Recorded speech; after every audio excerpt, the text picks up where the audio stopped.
Baik, assalamualaikum warahmatullahi wabarakatuh. Eh, Saya ucapkan selamat datang kepada kelas 11 ya. Eh, Pada pembelajaran ini kita akan belajar mengenai Indonesia pada masa Orde Baru. Ya, ini sebenarnya materi lanjutan ya. Materi sebelumnya itu kan kita belajar mengenai Orde Lama, ya, yaitu demokrasi liberal yang kemudian berubah menjadi demokrasi terpimpin ya. Cuman eh, di masa akhir dari periode Bung Karno itu mewariskan sejumlah masalah ya, yang diantaranya itu masalah ekonomi, politik, sosial, budaya, yang mana menyebabkan ketidakpastian dalam bidang ekonomi. Nah, sejumlah warisan masalah ini di ujung periode kepemimpinan Bung Karno, Bung Karno kan memutuskan demokrasi terpimpin ya, karena ketidakpastian dari Badan Konstituante dalam menyelesaikan undang-undang pengganti Undang-Undang 1950, Undang-Undang sementara. Maka kemudian Bung Karno di sini mengambil tindakan kembali kepada Undang-Undang Dasar 1945, dan kemudian sistem politik yang semula parlementer itu berubah menjadi demokrasi terpimpin. Kemudian di ujung pemerintahan Bung Karno itu terjadi gejolak politik ya di Indonesia. Salah satunya menguatnya Partai Komunis Indonesia, ada pemberontakan PKI yang kita kenal sebagai peristiwa Gerakan 30 September, di mana eh, ada 9 jenderal diculik, kemudian dimasukkan ke dalam sumur lubang buaya, yang mana ini memicu kemarahan rakyat yang kemudian menuntut Bung Karno untuk mundur. Nah, itu pangkal mula jatuhnya Orde Lama. Nah, di sini Soeharto mulai tampil. Soeharto tampil melalui sebuah mandat yang kita kenal sebagai Super Semar atau Surat Perintah 11 Maret. Kemudian Soeharto tampil menjadi pahlawan, dan dari sinilah Orde Baru itu kisahnya dimulai. Ya, baik, sebelum masuk ke materi, perkenalkan nama saya itu Eko Budiono, sarjana pendidikan, guru. Eh, Alamat tempat tinggal saya di Jalan Mister Sudarman Gandra Subata di Palembang, mengajar mapel sejarah. Institusi itu dari SMK Negeri 2 Palembang. Adapun yang diharapkan dari pertemuan hari ini, diharapkan siswa atau peserta didik mampu menganalisis perkembangan kehidupan politik dan ekonomi bangsa Indonesia pada masa Orde Baru.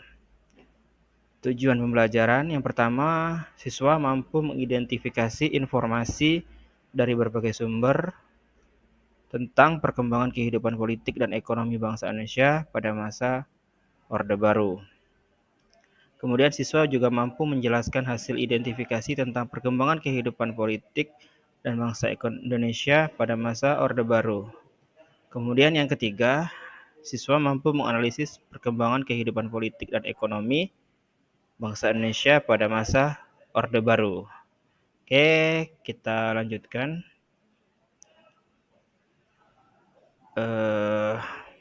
Nah, ini dia. Mana tadi? Nah, ini. Orde Baru. Orde Baru yang akan kita bahas itu, kita mulai dari definisi, kemudian kehidupan politik Orde Baru, dan kehidupan ekonomi Orde Baru. Oke, kita lihat. Ini potongan gambar dari uang 50.000 yang lama ya. Dan sering kita lihat di poster-poster atau eh, spanduk-spanduk, dan bahkan ada tulisan di belakang mobil atau truk itu, piye kabare enak zamanku. Nah, itu kan sering sering terlihat itu. Jadi Orde Baru itu bisa diartikan sebagai sebuah adanya unsur-unsur yang diatur menurut suatu hukum atau prinsip tertentu. Kemudian Orde Baru ini berasal dari kata aturan, deretan atau tertib. Nah, karena memang Orde Baru ini lebih teratur ya dibanding dibanding Orde Lama, karena kepemimpinannya kepemimpinan tunggal dipimpin oleh Presiden Soeharto. Itu Orde Baru. Jadi Orde Baru ini merujuk kepada sebuah orde yang baru. Karena selain ada Orde Baru itu Orde Lama. Jadi untuk pembeda antara pemerintahan Bung Karno dan Bung apa namanya? Soeharto. Soeharto itu dikenal sebagai Orde Lama, dan kemudian kepemimpinan Soeharto ini dikenal dengan nama Orde Baru. Seperti itu. Kita berangkat ke kebijakan politik. Pada masa Orde Lama itu Bung Karno sempat membuat sebuah kebijakan yang mana diantaranya Indonesia pernah keluar dari PBB, kemudian membuat gerakan untuk mengganyang Malaysia, dan Indonesia juga melanggar kebijakan politik luar negeri bebas aktif, karena pada masa Orde Lama atau Bung Karno itu Indonesia membuat sebuah poros atau lebih dekat cenderung kepada blok timur ya, yaitu poros Jakarta, Moskow, Beijing. Nah, itu kan blok timur. Nah, pada masa Orde Baru itu Bung Karno, ya, kebijakan Bung Karno yang mengganyang Malaysia dan Indonesia keluar dari PBB ini diperbaiki oleh Soeharto. Ya, Indonesia kembali menjadi anggota PBB, ya, dengan nomor keanggotaan 62. Kemudian Indonesia juga memperbaiki hubungannya dengan Malaysia atau mengakhiri konfrontasi dengan Malaysia, dan Indonesia juga mengadakan kerjasama regional seperti ASEAN dan lain sebagainya. Kita lanjutkan. Kemudian kehidupan ekonomi pada masa Orde Baru.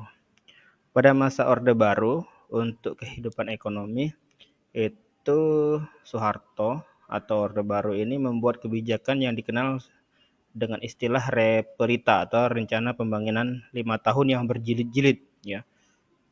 Dari Repelita 1 sampai Repelita 6. Kemudian dalam bidang pertanian atau revolusi hijau itu ada beberapa upaya, diantaranya intensifikasi, ekstensifikasi, diversifikasi, dan rehabilitasi. Itu yang membuat pada masa Orde Baru ini pertanian itu salah satu sektor yang unggul. Ya itulah ya materi pada pertemuan kali ini. Atas perhatiannya Pak ucapkan terima kasih. Pak cukupkan sampai di sini. Sampai jumpa pada pertemuan berikutnya. Pak tutup. Assalamualaikum warahmatullahi wabarakatuh.